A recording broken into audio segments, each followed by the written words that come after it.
Hey guys, welcome to Magnitude. This is Moinak Dasgupta and today's topic is which programming language to choose as a beginner. So before we start the video, from this video you will get to know about the different factors upon which you can choose the best programming language and also the different domains upon which the programming languages are used. And at the last, there is a bonus tip upon which you will get to know that in which programming language is in demand in a longer period of time for different regions of the earth. So watch the video till the end and let's start.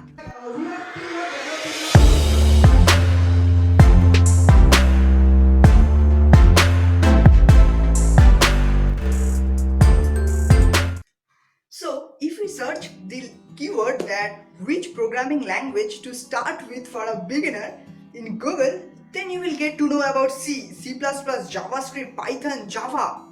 It's enough to get confused. But I would like to say you one thing.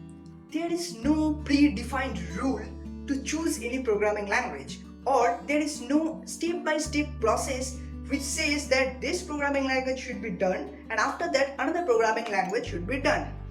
So today I will give you a brief idea of different domains in which different programming languages are used. So if you can understand that which domain is favorable for you, and then you can definitely start with that programming language which is best for that domain. So let's start. First, let us say that if you want to join the web domain means the domain where website development or web design is done. In this domain, you need JavaScript. Yes, JavaScript. Along with JavaScript, you need HTML and CSS. This part, HTML and CSS, will help you to design the front-end part. You know that in every website there is a front end. This HTML and CSS will help you to do that. And the JavaScript will help you to add the functionalities to the website. And the most interesting thing is the output you get is a static website. Yes, here comes that fun. And there comes the next point. After the first domain, which I said the web domain, if you are not interested in web domain, then you can definitely go to the science domain. In this domain, if you are interested in science, engineering, machine learning, big data, artificial intelligence, then you can definitely start with Python. Yes, Python is that language which gives you an initial start very easy. Python has a very interesting thing that if most of the people in Python get a very easy start. Means a kickstart you give in Python is very much easy. And in Python you have most of the libraries where you can do a multiple number of stuffs. Okay, so after that you can directly go to the game development. I know many of you like gaming. So if you are interested in game development and as a beginner, which programming language to start with? Obviously I have one. In game development you can start with C#. Yes, C# is that programming language which helps you to flourish your career in game development. After that, another important domain is there which is a huge flourishing in these days. That is the app development. In app development, then you can directly, if you are interested in iOS app development, then you can start with Swift. Yes, Swift is that language which is used by Apple for the iOS app development. And if you learn that language, then you are comfortable to do the developments of those apps for iOS.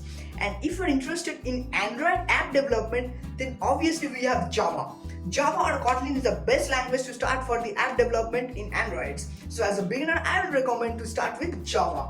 So till now I have said that various number of domains you can choose, and if you are not yet knowledgeable to choose the domain you want to like to join, then here is an option for you. Yes, you can do one thing, that you can start with C and then straight move forward to C++ or Java.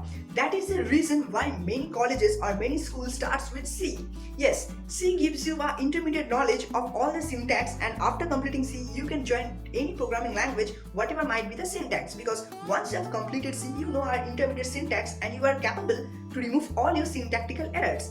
And after completing C, when you move straight forward to Java, you get a huge knowledge of OOPS, the object-oriented programming. So without knowing your domain, if you complete this part and then you get to know your domain, then you can easily join any domain with any programming language.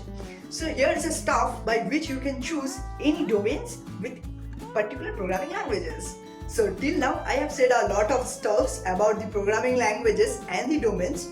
So now I would like to make it a small wrap up of all the domains and all the languages I have mentioned, so that you can easily get to know and just think of that what I have said till now. Okay, so firstly, if you are interested in app development, then you can directly go for iOS, you can directly go for Swift, and for Android app development you can directly go for Java or Kotlin.